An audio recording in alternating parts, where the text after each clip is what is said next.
வணக்கம், இது உங்கள் தமிழ் ட்ரெண்ட்ஸ். பறக்கும் விமானத்தில் மனித கழிவுகளை என்ன செய்வாங்க தெரியுமா?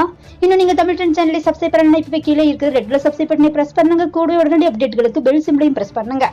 பொதுவாகவே தொலைதூர பயணங்கள் பஸ்ஸில் செல்வதற்கு பெரும்பாலானோர் தயக்கம் காட்டுவதே கழிவறை சம்பந்தப்பட்ட பிரச்சனைகளுக்காகத்தான்.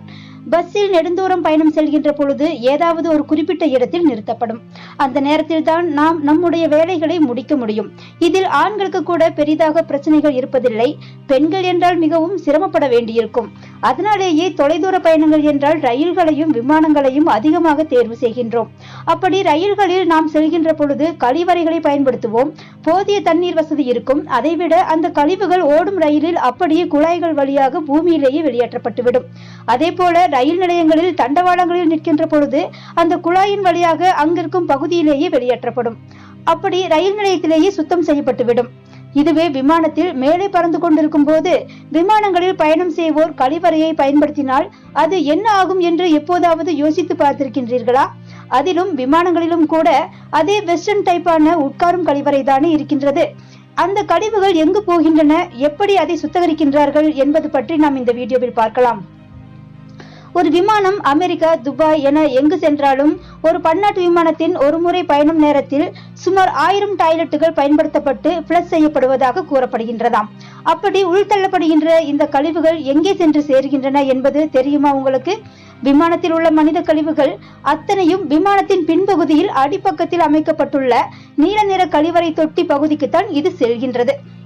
பொதுவாக விமானங்களில் வேக்யூம் டாய்லெட் என்று சொல்லப்படுகின்ற வெற்றிட கழிவறைகள் தான் பயன்படுத்தப்படுகின்றன. இந்த முறையினால் தான் விமானத்தில் தண்ணீரின் தேவை என்பது குறைவாக இருக்கின்றது. இந்த டாய்லெட் நான்ஸ்டிக் மெட்டீரியலில் உருவாக்கப்பட்டது. இதை நாம் பிளஸ் செய்கின்ற போது ஒரு வால்வு திறந்து கீழே உள்ள குழாயை நோக்கி கழிவுகள் செலுத்தப்படுகிறது. உடனடியாக ஒரு வேக்யூம் குழாயும் அதை உள்ளிழுத்துக் கொள்கின்றது.